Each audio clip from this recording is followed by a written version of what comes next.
자, 많은 분들께서 이제 그 대통령 선거 이후에 과연 주식이 반등에 성공할 수 있을까? 자, 오늘도 뭐 주식 시장을 아주 뚫어지게 보신 분들 많을 텐데, 자, 대선 이후에 국내 증시 전망에 대해서 오늘 YTN 생생경제에서 자세하게 알려드리도록 하겠습니다. 자, 아주 똑부러진 분이죠.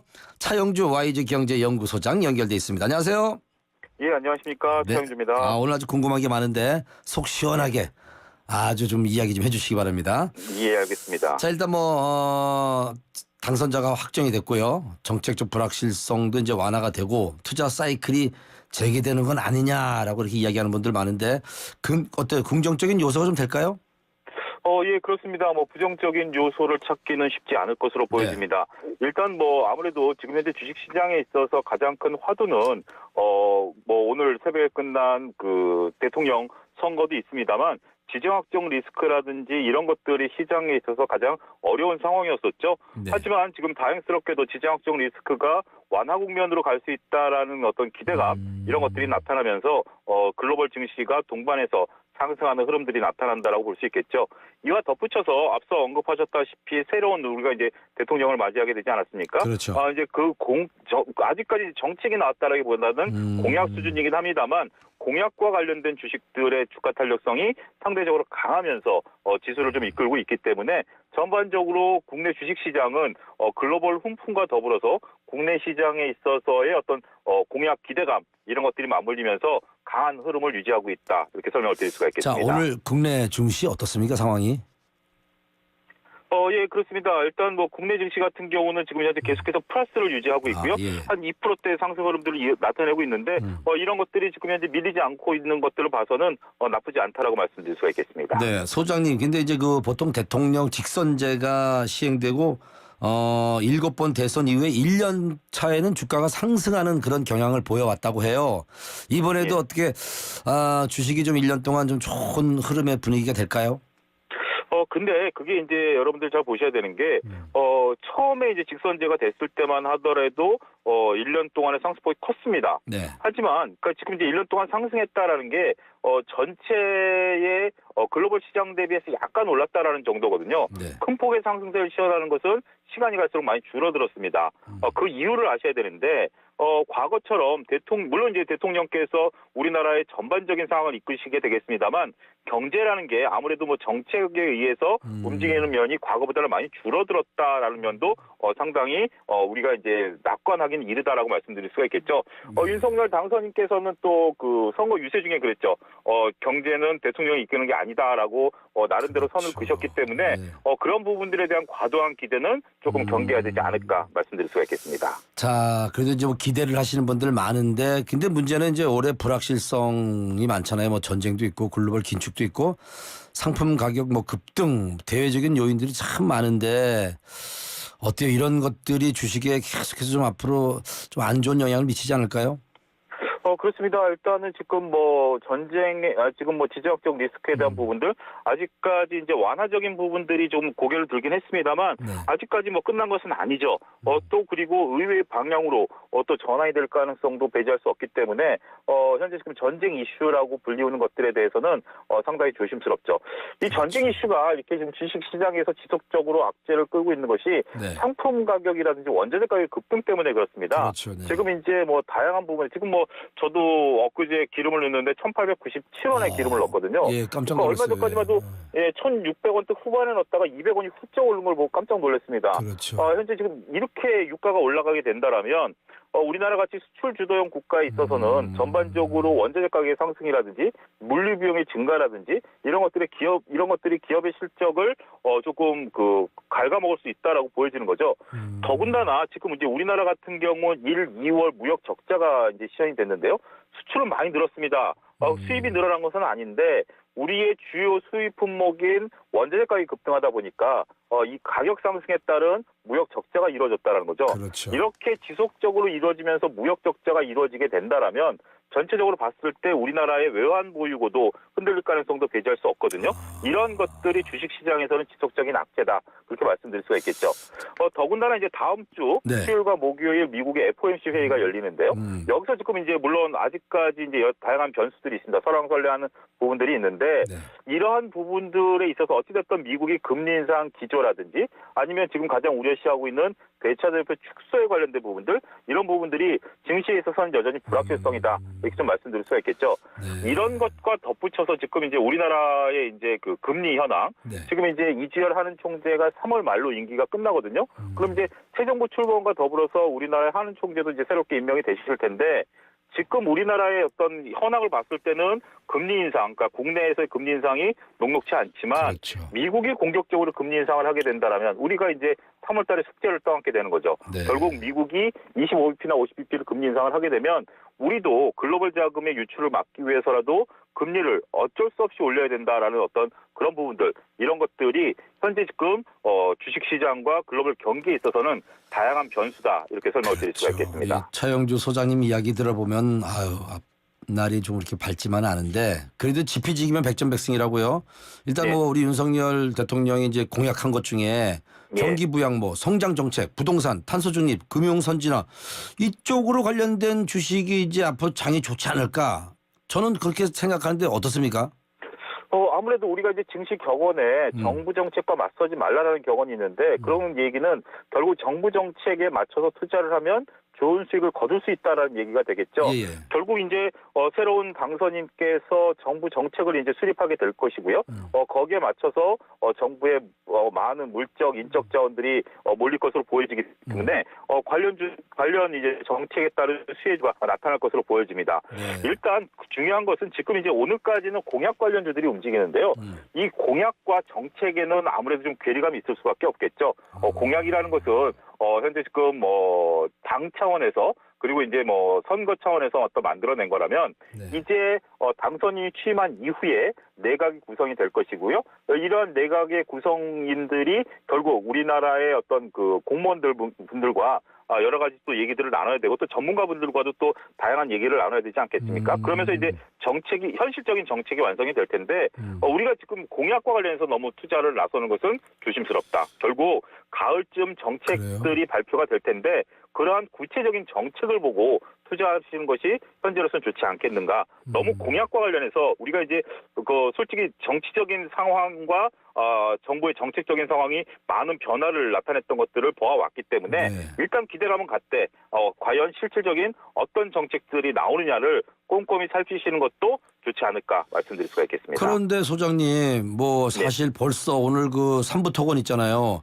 예, 거의 상한가까지 갔었거든요. 예. 예, 이렇게 보면은 일단은 반응이 그 주식시장이 좀 반응하고 있는 거 아닌가요?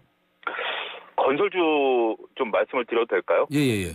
예, 건설주는 저는 여러분들이 윤석열 당선인의 어떤 그 공약을 믿으시고 네. 그게 정책으로 연결된다라면 건설주는 저는 굉장히 좋은 투자 아이디어가 될 수 있다. 그래요?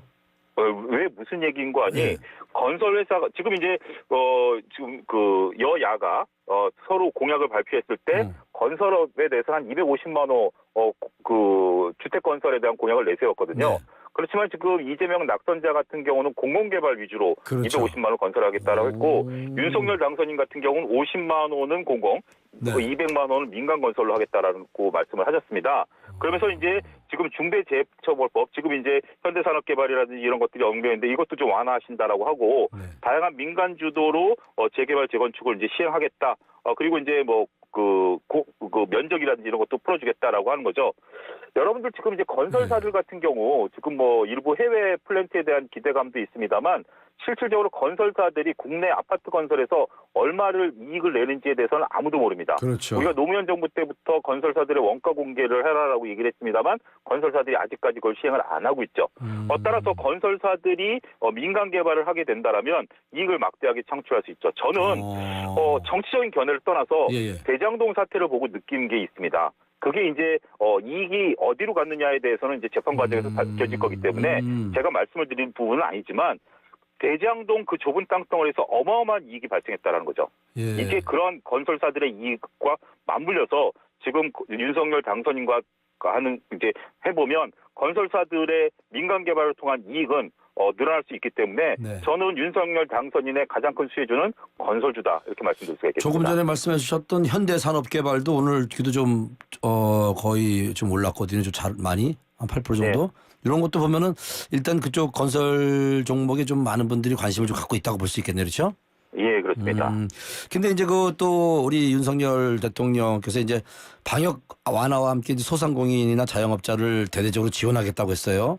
그러다 보면 예, 예. 그쪽으로 또 어떤 관련된 종목들도 좀 관심 있게 좀 지켜보는 게 좋지 않을까요? 근데 이게 지금 뭐 아무리 대통령 당선인께서 지금 뭐 자영업자분들의 어려움을 해서 이제 규제 완화를 한다라고 해서 이게 과연 우리가 투자할 만한 위치에 있느냐라는 부분들은 고민해 보셔야 됩니다. 아. 지금 오늘 서울시만 해도 65만 명이 예. 코로나에 이제 이제 판명을 받으셨고요. 네. 저도 오늘 뭐 지인들이 잇따른 뭐 코로나 확진에 대한 얘기들을 받고 있습니다. 결국 예. 규제는 풀어지겠죠. 하지만 실질적으로 우리가 움직일 수 있느냐, 여행을 갈 수 있느냐, 예. 해외여행을 갈 수 있느냐, 이건 별개의 문제입니다.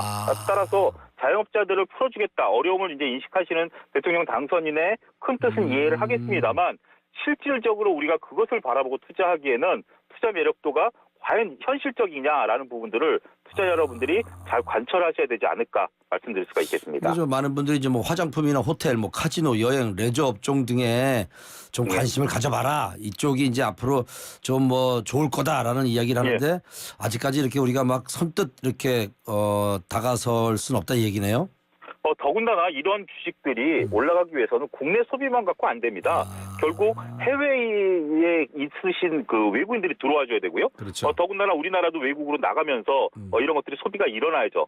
하지만 지금 우리나라 국민분들께서 외국으로 나가려고 하면 많은 규제가 있죠.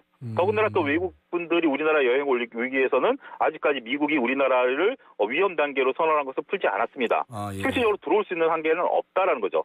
그러니까 일단 풀어주는 거와 거기서 내가 돈을 쓰는 거는 별개라는 거죠. 네. 그런 부분들이 단순하게 기대감만 갖고 주식을 타기에는 상당히 위험성이 높다. 저는 그렇게 말씀드릴 그렇죠. 수가 있겠습니다. 자, 일단 뭐 건설 쪽도 우리가 리오프닝에 대해서 알아봤는데 이번엔 좀 원전 쪽에 대해서 좀 알아보려고 하는데 그 당선인께서 이제 원자력 발전 비중을 30%로 유지하고 차세대 원전 개발과 상용화 지원을 공약으로 내세웠어요. 예. 그렇다면 이 원전도 우리가 유망주로 어떻게 좀 관심을 좀 가질 필요가 있나요? 이것도 좀 고민이 필요합니다. 국내에서 지금 현재 문재인 정부와 다르게 이제 원전과 관련된 것들을 이제 펼치시겠다라고 했고 네. 원전 관련주들이 문재인 정부 4년 동안에 그동안 주가가 못 오르다 최근에 좀 반등세를 나타내고 있는데 네. 국내 시장만 갖고 원전주가 올라가기엔 시장이 너무 작습니다. 아무리 원전에 대한 어떤 기대감이 있다 하더라도 국내 원전만 가지고는 원전주들이 주가가 올라가기에는 한계가 있죠. 그렇다면 눈을 해외로 돌려야 되는데 지금 여러분들이 잘 주목하셔야 될 게 중국이 5.5% 이번에 경제 성장률을 양해해서 얘기하지 않았습니까? 그 근저에는 작년 가을에 원전 160기 건설을 또 공약을 내세웠습니다. 중국에서. 이런 것들에 대한 이제 우리가 수혜를 좀 기대해봐야 되겠죠. 더군다나 지금 유럽이 탄소 이런 부분들과 나타나면서 네. 원전을 친환경으로 이제 다시 명명을 했죠. 그렇죠. 그러면서 여기서 이제 수혜가 이제 나타날 가능성이 있죠. 결국 지금 원전 관련해서는 국내 소비만 가지고 올라가기에는 너무 작다. 예. 근데 원전과 관련해서 우리가 수주를 따오려면 이거는 민간업자가 뛰어들 영역은 아닙니다. 정부의 외교력이 뛰어들어야 되는 부분들이기 때문에 결국 윤석열 당선인께서 정말 외교력을 잘 펼치셔서 해외 글로벌 원전 수주를 좀 따오게 된다라면 네. 관련주들이 본격적으로 상승할 가능성이 있다. 결국 지금 숙제는 윤석열 당선인의 외교력에 달려 있다. 저는 그렇게 말씀드리고 싶습니다. 자, 하지만 뭐 또 이제 지금 우리 소장님께서 이제 말씀하셨듯이 뭐 이렇게 싹 그렇게 주식 전망이 뭐 이렇게 맑은 건 아닌데 그래도 이제 중대재해처벌법 완화 제안에 따라서 뭐 산업재나 소재 업종 기업들의 부담감을 낮춰주기 때문에 주가가 이제 상승할 거다. 이렇게 이야기하던데 어떻습니까? 그렇죠. 지금 이제 아무래도 이게 우리가 주식 시장에 있어서 보느냐 아니면 뭐 다양한 뭐 입장에서 보느냐에 따라 다르겠습니다만 주식 시장의 입장에서 본다면 규제를 완화해 준다라면 각 기업들은 비용이 줄어들게 되겠죠. 그렇죠. 그러게 되고 이런 것들을 자율로 맡기겠다라고 한다라면 기업들은 더더군다나 이제는 뭐 규제 없이 마음껏 세상을 펼쳐갈 수 있다라고 좀 말씀드릴 수가 있겠죠. 네. 대표적으로 지금 보여지는 게 이제 플랫폼 관련주들이 오늘 올라가는데 예. 그동안 플랫폼 관련주들이 정부 규제에 의해서 못 올랐었던 부분도 있지 않습니까? 물론 이제 플랫폼이 확장하는 게 독과점이냐 아니냐는 지금은 논의할 단계는 아닙니다. 그리고 그런 것들에 대한 논의는 현 정부에서 있었고요. 앞으로 나오는 윤석열 당선인 같은 경우는 무조건 풀어주겠다, 자율규제로 가겠다라고 한다면 네. 기업 입장에서는 더욱 상승 조력이 된다는 거죠. 따라서 이렇게 지금 규제를 완화하겠다라고 하는 것에 대해서 철학적인 논의보다는 일단은 규제 완화에 따른 기업들의 이익만 본다라면 네. 관련 주가는 올라갈 가능성이 있다라고 말씀드릴 수가 있겠습니다. 근데 소장님, 저는 이제 주식으로 손해를 참 많이 봤어요. 네. 아주 많이 봐가지고 주변에서 연구야 그러지 말고 우량주를 사라. 우량주를 네. 사놓으면은 그렇게 뭐 스트레스 덜 받을 거다라고 해서 제가 삼성전자, 뭐 현대차, LG전자를 좀 높은 가격에 샀어요. 삼성전자는 뭐 거의 8만 6천 원대 네. 샀고 현대차도 한 24만 원대 사고 뭐 LG전자도 뭐 한 저기 많이 높은 가격에 샀는데 다 이렇게 지금 이런 우량주도 걱정을 안 줄 것 같다고 했던 우량주도 다 떨어지고 있거든요. 예. 그러면 앞으로 이거 우량주들도 좀 장이 계속 안 좋아질까요? 아니면 그래도 이거는 어느 정도 좀 치고 올라갈 것 같습니까? 잘 이해하셔야 되는 게 네. 삼성전자가 우량주일까요? 아, 우량주 아니에요? 현대차가 우량주일까요? 그건 시총 상위 종목입니다. 우량주와 시총 상위 종목을 지금 혼동하고 계신 것 같은데요. 예. 지금 우리가 단순하게 우량주를 사라라는 얘기는 굉장히 심오한 얘기입니다. 이 기업이 앞으로 성장성이 답보가 돼 있고 이 기업이 앞으로 그 당연한 부분들이 이끌어가야 되는데 시총 상위 종목이 우량주라는 시각은 굉장히 위험한 시각이죠. 아, 그래요? 그리고 예. 지금 현재 말씀하신 업종들 제가 개별적인 내용을 여기서 말씀드릴 것은 아니겠습니다만 네. 지금 흘러가는 상황이 전 세계에서 현대차만 있나요?